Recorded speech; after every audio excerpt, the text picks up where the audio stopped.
Assalamualaikum warahmatullahi wabarakatuh. Waalaikumsalam warahmatullahi wabarakatuh. Teman-teman, kita jumpa lagi dengan saya Lulu Retna dan kemudian dengan Mbah Kendil. Sebelum kita lanjut pemirsa, saya ingatkan lagi bagi teman-teman yang belum subscribe, silahkan di subscribe. Kemudian jika kalian suka dengan video ini, silahkan di like. Jangan lupa aktifkan tombol loncengnya supaya kalian terus mendapatkan notifikasi terbaru dari setiap video kami. Jadi teman-teman, pada sore hari ini kita akan menjawab kembali pertanyaan dari salah satu teman kita, Mbak Nggih. Yeah. Teman-teman dari YouTube ini ada yang menanyakan tentang mantra, Mbak. Jadi ada salah satu oknum itu mendapatkan mantra dari sesepuh. Ya. Itu kalau misalkan mantra itu dibaca oleh pemberinya atau sesepuh itu mandi sekali, Mbak, sangat manjur. Tapi kenapa ketika dipakai oleh orang yang diberi atau dipakai oleh orangnya itu yang minta tadi, Mbak, itu kok nggak mandi? Itu apakah sesepuhnya kurang ikhlas atau mungkin gimana, Mbak, itu, Mbak? Oh ya. Pertanyaannya Mbak Lulu adalah, misalkan saya, saya saja ya, jadi tidak ada guru lain. Jadi kita mencontohkan kita sendiri saja. Jadi nanti biar tidak ada persepsi yang negatif, Pak. Saya memberikan mantra kepada orang. Ya, saya misalnya.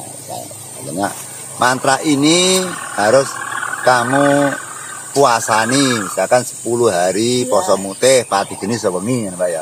Nah, saya dulu juga demikian. Saya memakai mantra itu juga dari guru saya berpuasa 10 hari pati geni juga sewengi. Sama-sama tak lakoni. Muridku yang nglakoni ngono, aku mbiyen nglakoni guruku yang ngono kuwi. Entek-entekane lek dibacokne utawa lek ditindakne utawa diterapne, dipatrapne, luwih mandi aku timbang muridku, lek ngoten to. Apa sebabnya kok demikian? Nah, itu banyak persepsi, saudara. Jadi kita tidak menjawab hanya satu potong. Yang pertama, sama-sama ilmunya, sama-sama tirakannya, sama-sama berpuasanya, sama-sama waktunya, juga dicarikan hari yang baik, tapi hasilnya panennya tidak sama. Ya. Yang pertama adalah ketulusan dan kebersihan hatinya yang berbeda. Jadi kalau saya misalkan hati-hati dalam berjalan, misalkan berbuat jahat takut, ingin misalkan mencaci maki orang takut, ingin mencuri uangnya orang juga takut, ingin merebut pacar orang lain juga takut, ingin mempetik buahnya tetangga juga takut. Tapi si murid itu karena muda, akhirnya setelah diwejang ilmu kasampurnan, ndelok dangdut, ndelok DJ, jogetan atau jarake bocah wedok, nyetoti bocah wedok itu. Nek orang ngono pikirane owah. Nah, jadi ndak pikiran kasepuhan, pikirane ngenomi. Akhirnya si demen gitar-gitaran, demen misalkan puya-puya di tengah perapatan, bengak-bengok itu. Itu bedanya, pemirsa. Yang pertama adalah kebersihan dan ketulusan hati. Yang kedua, kita klarifikasi tentang caranya berpuasa tadi. Si murid diberikan kepercayaan untuk mengamalkan mantra, berpuasa dari 10 hari pati geni sewengi. Nah, pada saat berpuasanya itu mulus enggak berpuasanya gitu loh. Mulus enggak berpuasanya. Kalau berpuasanya mulus seperti gurunya itu mestinya sama. Kadang yang dimaksud mulus kadang ini, kalau berpuasa itu mati urip wani, serahne sing gak urip. Jadi lek bedane lek misalkan gurune upamane ya, lek darane poso tenanan, aku tak poso mutih. Debabar pisan ndak milih apa-apa. Sing dimiliki mung kemanten supaya ilmuku mandi. Nah, mungkin si murid itu mikir sing renorno. Suwi men 10 dina ora ndang bar-bar goyok selak kaju. weteng kopore panas ngolak ngene. Kok suwimen iki sok kira ngilmune mandi apa ora? Kadung tak amalne kok sana gak mandi, aku rugi nglakoni pirang-pirang dina. Jadi pikirane enggak satu, pemirsa. Iya. Jadi grogi itu lho. Kadung tak lakoni, tak bacokne, tak mantrane ora koda, toh gua waktu, gua biaya, gua weteng loro luwe. Ragu. Berbedanya itu. Yang muridnya itu dengan gelisah, ngrundel atine, ya toh. Gemrambyang pikirane, lah sing gurune mbiyen lek sekolah ki ngebleng. Mati urip tak lakoni lek panjenenganku mati ki bene. Sebab aku lek duwe ilmu iki engko iso tak gunakne aku lek seurip. Pancen ilmu kudune kanthi dilakoni. Adile kudu bareng kang sinandangan. Ora enek critane ilmu mandi tanpa dipasani tanpa dilakoni. Gembleng marang pangeran. Lah sing murid iki gedam-gedam yang kedile kadung dilakoni dibacane ra kodal. Iya. Itu saja sudah mengurangi nilai, pemirsa. Yang ketiga adalah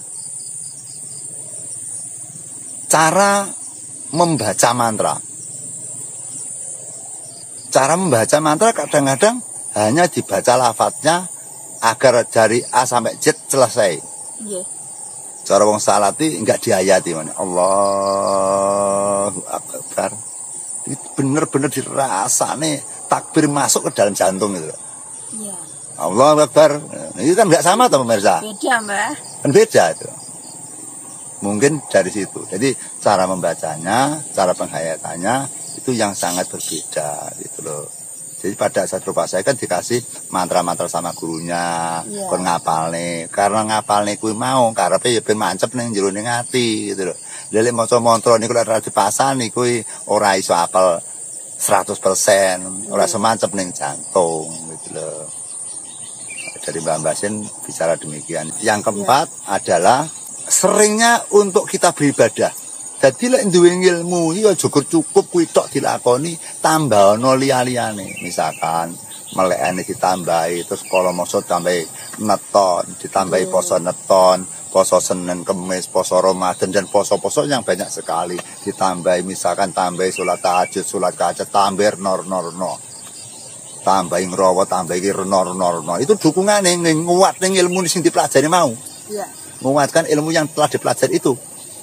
Jadi ilmu yang dipelajari itu apabila didukung dengan berbagai tirakatan atau rialat atau mujadah, itu nanti semakin lama semakin ilmunya bersinar, semakin kokoh itu. Iya. Misalkan menanam jagung, nanam tok ditinggal ngalih, kan hasilnya nggak baik. Iya. Kalau menanam, dipupuk kandang, bubuatan, disemprot, diwaton, didangir, bermacam-macam dukungan agar itu bisa subur sehingga tanaman jagung akan lebih baik.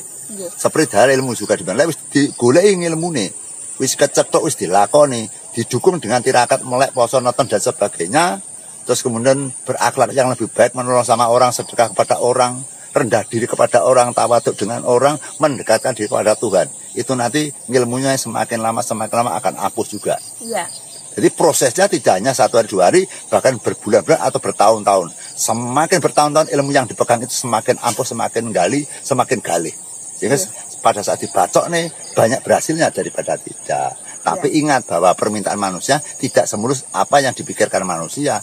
Walaupun orang sakti pun, orang pinter pun, orang yang jaduk berguruan yang kelas tinggi meminta, memohon kepada Tuhan itu belum tentu dikabulkan. Iya. Nah seperti saya ini yang merasa saya sudah lelah tirakat, itu saja nggarap pasien saja ada yang berhasil, ada yang tidak, yang berhasil, ada yang tidak, pemirsa. Okay. Tidak terus setiap nulung orang berhasil loh. Yang gagal juga banyak gitu loh. Sulitnya kita sembuh kepada Tuhan seperti itu, karena baca banyak kudo pangrencana, kita fokus saja obluminal itu sulit. Okay. Gitu loh. Sehingga yang namanya manusia kadang-kadang dituruti, kadang-kadang tidak. Sementara itu yang saya sampaikan, Mbak, ini sudah mulai ngancik maghrib, nanti kita melaksanakan ibadah, Mbak. Mbak, ini sebenarnya ada tambahan lagi sedikit, betul apa-apa ya? Gini, Mbak. Jadi banyak sekali yang bertanya, Mbak, tentang puasa neton itu caranya yang benar itu gimana, Mbak? Puasa neton ya? Puasanya neton itu ya perpuasanya dari sebelum maghrib sampai bar maghrib itu. Dituwek nih bahasanya itu. 24 jam. Ya pemane posone sadurunge maghrib. Bukane bar isak malah apik malah. Karena biar bertua ilmunya itu. Jadi kalau misalkan saya mulai puasa sekarang, ya. Besok bar isak baru buka. Jadi baru sholat maghrib belum buka, sholat isak belum buka. Bar isak baru kita buka, semakin baik. Yang bar maghrib saja sudah bagus. Terus puasa neton itu harus ada amalan-amalan yang dineton ya harus dipahamkan dengan ilmunya gitu loh. Misalkan neton saya jumlah wage gitu ya. Ya jumlah wage saya berpuasa sebelum maghrib sampai buka saya itu pada maghrib ya. Itu sebanyak 41 neton gitu ya. Benda 1 bulan 1 kali, 1 bulan 1 kali, 1 bulan 1 kali. Nah, dengan puasa neton itu maka kita harus mengerti tentang yang dipuasani. Apa sing dipasang neton ki apa? Neton ki apa gitu loh. Gitu loh. Neton kan dino lan pasaran.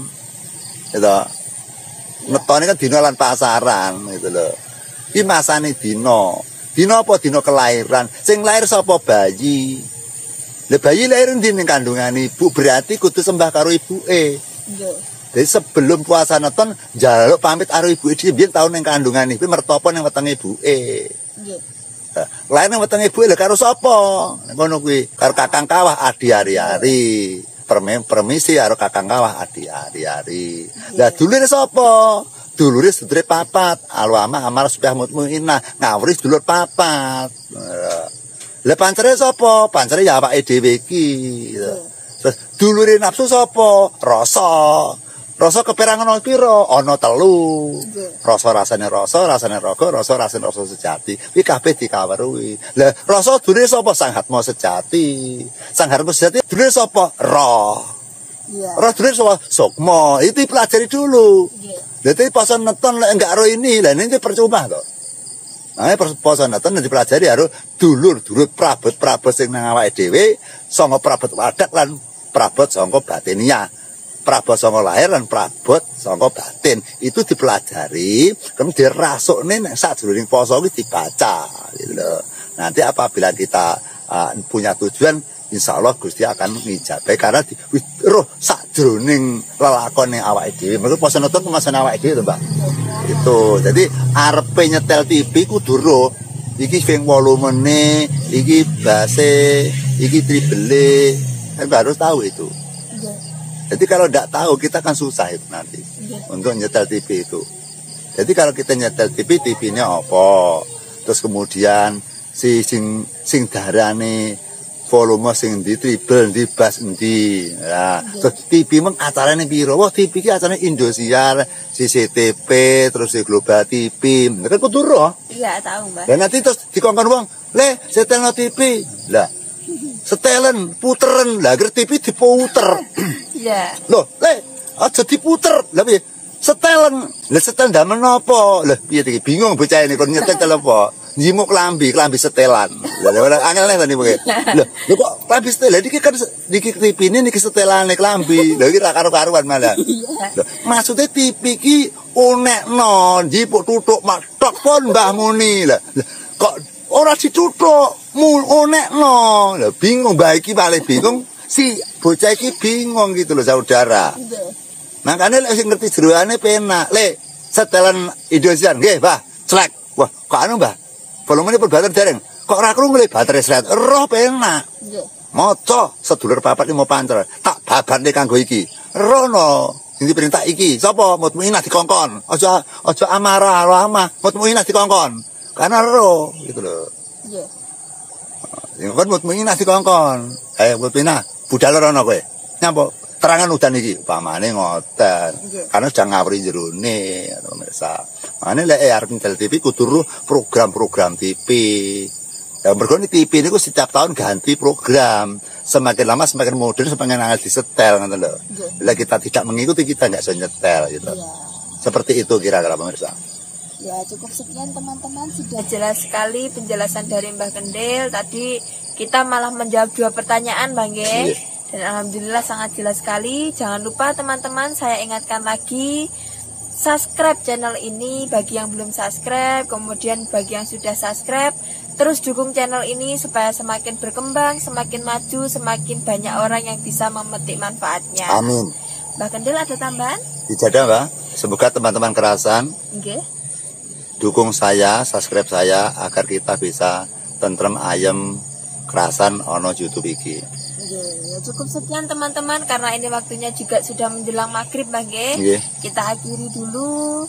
Kiranya ini semua bisa menjadi manfaat bagi kalian semua. Akhir kata, wassalamualaikum warahmatullahi wabarakatuh. Waalaikumsalam warahmatullahi wabarakatuh.